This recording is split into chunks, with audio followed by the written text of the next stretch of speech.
Hi everyone, welcome to UG entrance examination Bharat 24/7। आप सभी लोगों को बता दूं कि central university of south Bihar के जो रजिस्ट्रेशन है स्टार्ट हो चुके हैं फॉर CUET UG 2025।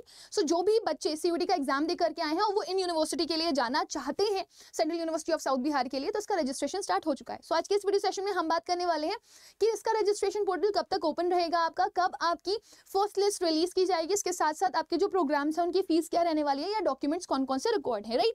सो सबसे पहले हम पोर्टल पर जब जाएंगे तो हमारे पास यहाँ पर एडमिशन पोर्टल पर हमको जाना पड़ेगा। तो जैसे ही हम इस पर क्लिक करते हैं हमारे पास पहला नोटिफिकेशन मिल जाता है। यहाँ बी श्योर ऑफ दिस कि CUET Adda is one of the channel जहां पर आपको हर एक यूनिवर्सिटी का जो प्रोसेस है वो बताया जाता है कि किस तरीके से आप अप्लाई कर सकते हैं यूनिवर्सिटी में। साथ ही साथ में आपको यहाँ पर पता चल जाता है कि कौन कौन सी यूनिवर्सिटी के पोर्टल ओपन हो गए हैं। इसके साथ साथ अगर आपको किसी भी तरह का कोई डाउट हो काउंसलिंग से रिलेटेड तो वो भी आपको यहीं पर ही पता चल जाता है।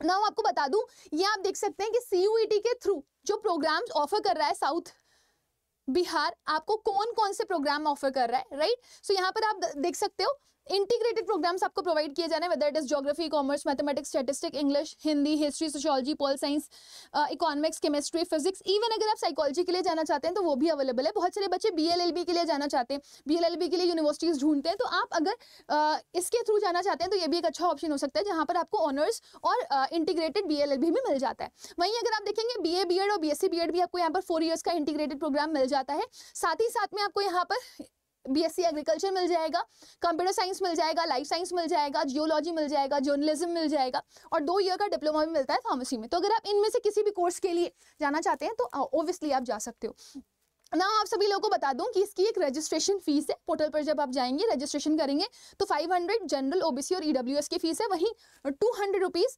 SC ST और PWD को देने पड़ेंगे। रजिस्ट्रेशन पोर्टल आपका 14 से लेकर के 21 तक रहेगा।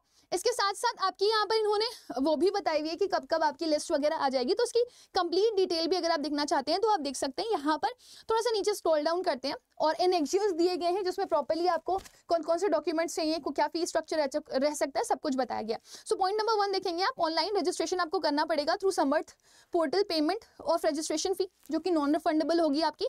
14 जुलाई से लेकर के 21 तक आपको रजिस्ट्रेशन कर लेने हैं। फर्स्ट राउंड ऑफ एडमिशन की अगर मैं बात करूँ तो पहला अनाउंसमेंट जो प्रोग्राम वाइज कट ऑफ का होगा फर्स्ट राउंड का, वो 24 तारीख को हो जाएगा। तभी आपको फी पेमेंट करना पड़ेगा जिसके लिए आपको डेट दी जाएगी 24 से लेकर के 28 तक की। यहाँ पे लिखा हुआ है publication of list of provisionally admitted student, जिनका एडमिशन हो चुका है उनकी लिस्ट 30 तारीख को रिलीज कर दी जाएगी। इन्होंने अभी बोला है फर्स्ट कट ऑफ के बाद अगर मान लीजिए कोई सीट्स अवेलेबल होती हैं, बचती हैं, तो फिर ये सेकंड राउंड में निकालेंगे। और जनरली ऐसा होता है, कई सारे बच्चे ना अपना फॉर्म फिल कर देते हैं, ठीक है ना, बट वो नहीं जाते किसी वजह से इसके लिए, तो सीट्स वेकेंट होती हैं और फिर सेकंड राउंड निकाला जाता है। तो उसकी फर्दर इन्फॉर्मेशन आप लोगों को बता दी जाएंगी अगर ऐसा कुछ होता है तो। बाकी इन्होंने एनेक्सियर्स अटैच किए हुए हैं जो कि आपको देखना जरूरी है। एनेक्सियर 1 में आपको एलिजिबिलिटी क्राइटेरिया मेंशन है, एनेक्सियर 2 में आपको फीस स्ट्रक्चर मेंशन है, एंड एनेक्सियर 3 में आपको सर्टिफिकेट्स वगैरह के बारे में बताया गया है और एनेक्सियर 4 में प्रोफार्मा ऑफ अंडरटेकिंग बताया गया है। तो हम एक बार जाकर के चेक कर लेते हैं कि एनेक्सियर्स में हमारे पास क्या क्या है। सबसे पहले हम एलिजिबिलिटी क्राइटेरिया देख लेते हैं। देखो, अगर आप BLLB ऑनर्स के लिए जाना चाहते हो तो इन्होंने बताया हुआ CUET में आपको जनरल एप्टीट्यूड और इंग्लिश दिया होना चाहिए, प्लस आपके 12th में कितने मार्क्स होने चाहिए। अगर आप जनरल हो, OBC हो, EWS हो तो 45% मार्क्स, और साथ ही साथ में 40% मार्क्स आपके SC ST PWD के होने चाहिए। तो ये आपका पूरा क्राइटेरिया दिया गया है हर कोर्स के लिए कि आपको कौन कौन से सब्जेक्ट चाहिए। जैसे BSc ऑनर्स अगर आप एग्रीकल्चर में करना चाहते हैं तो केमिस्ट्री और एग्रीकल्चर, बायोलॉजी या मैथमेटिक्स या फिजिक्स में से आपके पास कुछ एक होना चाहिए। सिमिलरली आपको 10th और 12th में बोल रहे हैं 50 for general, OBC and EWS और 45% for SC ST and PWD। तो आप ऐसे किसी भी कोर्स के लिए जाना चाहते हो तो आप ये देख लेना कि CUET में आपने वो सब्जेक्ट कॉम्बिनेशंस ले रखे हैं या नहीं ले रखे हैं जो उसमें रिकॉर्ड है और आपके 12th में इतने % मार्क्स हैं या नहीं है। So this is very very important. और आप ऐसे सारे कोर्सेज के लिए चेक कर सकते हो कि कौन से कोर्स के लिए क्या क्राइटेरिया रहने वाला है। इसके अलावा अगर हम एनेक्सियर 2 में जाते हैं तो यहाँ पे हमें फीस स्ट्रक्चर दी गई है। इसकी जरूरत आपको तभी पड़ेगी जब आपको एक बार कॉलेज अलॉट कर दिया जाएगा। सो सपोज अगर आप इंटीग्रेटेड कोर्स के लिए जाते हैं BLLB ऑनर्स तो आपकी फीस 12,300 रुपये। जनरली अगर आप सेंट्रल यूनिवर्सिटी में जाते हैं तो बेटा ऑब्वियस चीज़ है कि आपकी जो फीस रहती है वो कम ही रहती है कंपैरेटिवली। यहाँ पर आप देख सकते हो प्रोग्राम और admission fee along with first semester fee, यानी कि आपका पहले सेमेस्टर का फी इन्होंने बताया हुआ है कि इतना है, ठीक है। तो आप देख सकते हो हर एक सेमेस्टर की फी आपको यहाँ पर दे रखी हुई है। इवन अगर आप नॉर्मल इंटीग्रेटेड BBA LLB के लिए जाना चाहते हैं तो वो 29,300 है। BSc ऑनर्स के लिए जाना चाहते हैं तो वो 32,800 रुपये है। और कोर्सेज के लिए भी अगर आप जाना चाहते हैं, जैसे कि अगर आप कॉमर्स की बात करें, इकोनॉमिक्स की बात करें, तो इनकी 8800 रुपीज़ फ़ी दे रखी हुई है। डिप्लोमा अगर करना चाहते हैं आप फार्मेसी में, तो उसकी 1 साल की फीस आपको 51,600 दे रखी हुई है, राइट। सिमिलरली कौन कौन से डॉक्यूमेंट्स आपको चाहिए वो भी बहुत इंपॉर्टेंट है। देखिए, आपके पास क्लास 10th की मार्कशीट होनी चाहिए, ठीक है ना, और सर्टिफिकेट होना चाहिए। अगर आपके पास मार्कशीट कम सर्टिफिकेट है तो वो भी आप लगा सकते हो। ऐसे ही 12th का भी आपके पास मार्कशीट और सर्टिफिकेट होना चाहिए। आपके पास डेट ऑफ बर्थ का वैलिड सर्टिफिकेट होना चाहिए, दिस इज इंपॉर्टेंट। इसके साथ साथ आपका certificate of conduct from head of institution, character certificate होना चाहिए। मतलब ये तो कॉमन चीज़ है, migration certificate, character certificate, TC, ये सारी चीज़ें जरूरी होती हैं। प्लस माइग्रेशन सर्टिफिकेट आपका होना चाहिए जो आपको स्कूल से मिला हुआ हो। कास्ट सर्टिफिकेट अगर आप बिलोंग करते हैं SC ST OBC NCL या फिर EWS से, सो एज पर गवर्नमेंट नॉर्म्स आपके पास वो होना चाहिए। अगर आप PWD कैटेगरी से बिलोंग करते हैं तो आपके पास वो भी सर्टिफिकेट होना चाहिए। अगर आप जम्मू कश्मीर के हैं तो वो भी डोमिसाइल या कश्मीरी माइग्रेंट है तो वो आपके पास अवेलेबल होना चाहिए। Medical fitness certificate from government आपके पास होना चाहिए, ठीक है ना, क्योंकि वो भी कंसिडर किया जाता है। प्लस आपके पास 6 पासपोर्ट साइज फोटो होनी चाहिए। इसके अलावा आपके पास बैंक की पासबुक होनी चाहिए या फिर चेक होना चाहिए जिसके थ्रू आप पेमेंट करेंगे, या फिर अगर मान लीजिए आप नहीं एडमिशन लेते हैं तो आपकी फी रिटर्न करी जाएगी उसमें।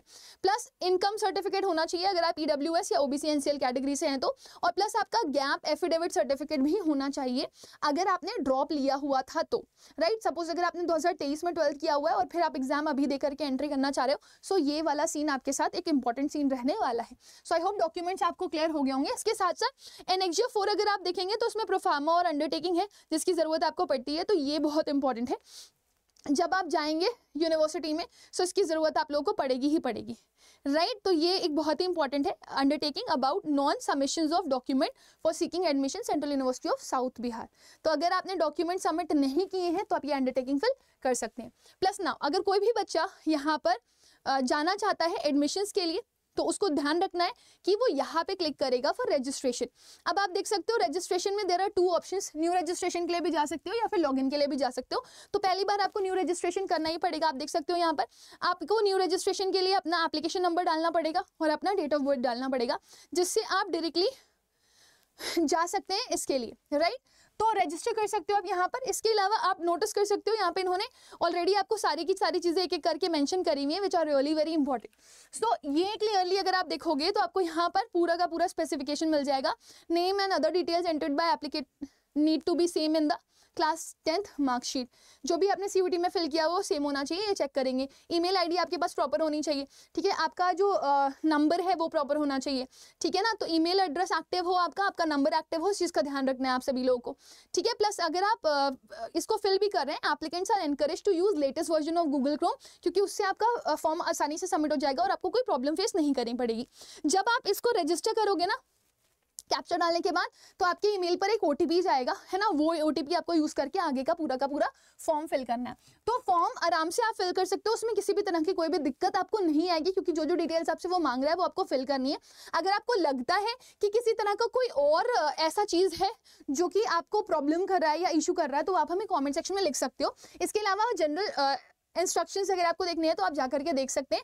But be sure of this कि 21 जुलाई आपके पास लास्ट डेट है, उसके बाद ऑब्वियसली आप एडमिशन नहीं ले पाएंगे। सो इस चीज़ को लेकर के बहुत श्योर रहिए, अदरवाइज आप परेशान रहेंगे और आपको दिक्कतें फेस करनी पड़ सकती हैं, ठीक है ना। आई होप इतना क्लैरिटी आप लोगों को मिल गया होगा। अगर इसके बाद भी आपका कोई कंफ्यूजन रहता है या कोई डाउट रहता है तो आप मुझे कॉमेंट सेक्शन में लिख सकते हो, राइट। सो देख सकते हैं आप यहाँ पर 5 दिन 7 घंटे 28 मिनट आपके पास बचे हुए हैं, तो आप यहाँ पर जा करके अपना जो भी रजिस्ट्रेशन वगैरह है वो कर सकते हैं। आई होप कि इतनी क्लैरिटी आप लोगों को मिल गई होगी। Now with this let me end with the session, but be sure of this कि अगर आपको किसी भी तरह की कोई काउंसलिंग चाहिए या किसी भी तरह का कोई कंफ्यूजन है तो आप अड्डा की ऐप पर जा सकते हैं, इंडियाज लार्जेस्ट वर्नाक्युलर प्लेटफॉर्म पर जा सकते हैं। ऑल कोर्सेज में आपको हर चीज़ से रिलेटेड इन्फॉर्मेशन यहाँ पर प्रोवाइड करी जाएगी। सो आप काउंसलिंग का पार्ट बन सकते हैं। यहाँ पर वी हैव 2 काउंसलिंग सेक्शन आपका, आप देख सकते हो सारथी है एंड सारथी प्राइम है। तो आप जैसे ही इस पर क्लिक करते हो आपको ऑप्शन मिलता है यहाँ पर आपको, जैसे अगर आप में से कोई भी बच्चा ऐसा है जिसने DU की प्रेफरेंस लिस्ट ढंग से नहीं बनाई है तो वो भी इसके थ्रू जा सकता है, क्योंकि हम टूल क्रिएटर भी आपको दे रहे हैं। बस हम आपको मदद करते हैं कि आप किस तरीके से अपना पूरा फॉर्म वगैरह फिल कर सकते हैं for each and every university इसके लिए भी आप जाना चाहते हो। तो आप काउंसलिंग बैच ले सकते हो जिसपे आपको हर तरह की इन्फॉर्मेशन प्रोवाइड करी जाएगी। And with the code Y484 आप इस इस काउंसलिंग बैच को खरीद सकते हैं just 669 rupees. So with this let me end with the session, will meet again, तब तक के लिए bye bye, take care, God bless you all. मिलते हैं अगले सेशन में, but be sure of this, आज शाम को 6 बजे लैंग्वेज अड्डा के ऊपर मैं सिम्युलेटेड लिस्ट के ऊपर एक सेशन लेकर के आ रही हूँ, तो उसे आप जरूर वॉच कर लीजिएगा। Thank you.